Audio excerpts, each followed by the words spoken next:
Hey, how's it going? This is Eric with Not Your Nerdy Neighbor. Thought I'd do a one-off episode about some coffee again. I did one, I want to say almost a year ago now in the fall when I was at a craft coffee shop in Sioux City, but um, I wanted to do a quick review on Four Sigmatic Think Organic Coffee that has mushrooms in it. It doesn't taste like mushrooms, but they're like mushrooms that are good for your brain, like for like focus and like mental health, without like energizing you like like something like a Red Bull or something with a bunch of ingredients that you can't pronounce. So this I know is a controversial coffee device. However, one thing I like to use with mine are these pods made by a company called Deli Brew, as in like DELIBRU, I believe. They're reusable pods. I don't drink a whole pot of coffee. I'm the only one home during the day. So this is a much more feasible option. There's also a lot less waste. And then what I do with the coffee grounds, a lot of people may not know about this. I save them, and then what I'll do is I'll sprinkle them throughout spent coffee grounds throughout my yard. It's a non-toxic way to keep rabbits out of your yard from nibbling on your flowers. Or if you don't have a cat and you find cat droppings in your yard, this works really well. If a cat were to get a little like grain or two in their mouth, because I kind of spread it around almost like fertilizer across my yard, they'll just spit it out. Same thing with my dog. Doesn't do anything to my little French bulldog that I have. She does an okay job of keeping the rabbits out of the yard, but I worry about her running into a cat. But yeah, so on this one, I have the Keurig Slim. So I just fill this up most of the way with coffee. I leave maybe about a 1/4 inch gap, maybe closer to uh, 30 millimeters, 20, 30 millimeters if you're from the rest of the world. I would guess on that. My conversion might be a little off on that, but I'm using just a 14-ounce Yeti mug because I like to make a lot.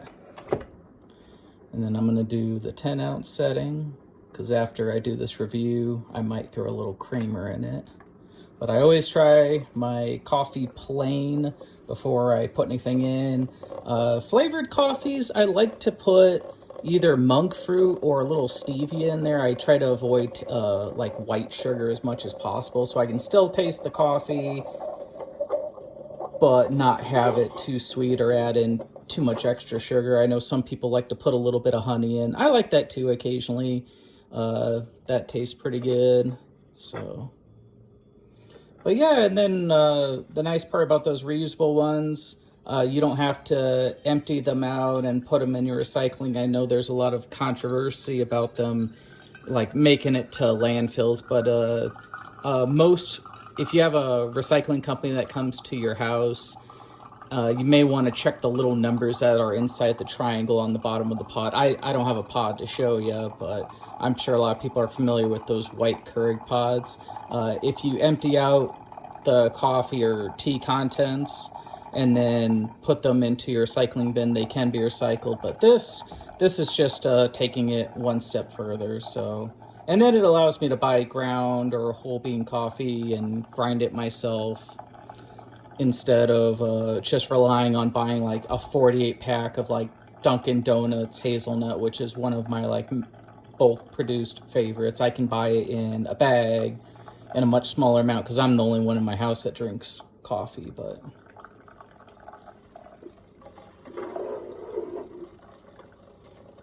yeah, it doesn't take too long with this one. It has just a little reservoir on the backside. I can usually get about 4 or 5 cups out of it for this one. But what I'm going to do next is I'm going to add a touch of cold water just so I can sample it for right now. Because right now, ooh, it smells good. Yeah, it's blazing hot, so.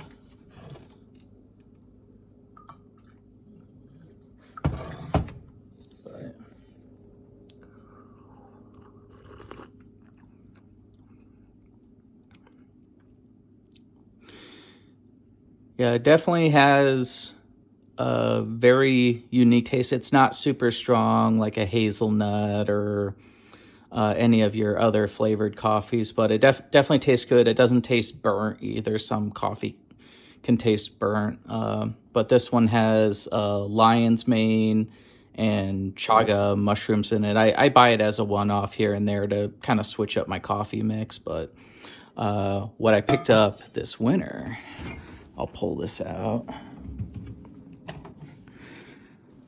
International Delights makes a sugar-free peppermint mocha creamer. And of course, they have the Grinch on it, but so let's see.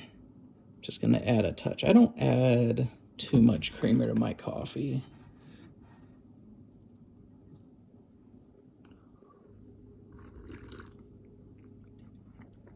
Ah, perfect. But yeah, as far as like the flavor of the coffee itself, it definitely has more of a nutty, like a nuttiness around it, rather than just your plain coffee taste. It kind of like I'm allergic to tree nuts, but I remember what tree nuts taste like before I had my reactions to them. It kind of almost reminds me a little bit of like almonds, a little bit like almonds and cashews. It has a little bit of taste like that, but it doesn't contain any of them. Hope you enjoyed this quick coffee review before I get back to work. I hope you all have a wonderful day.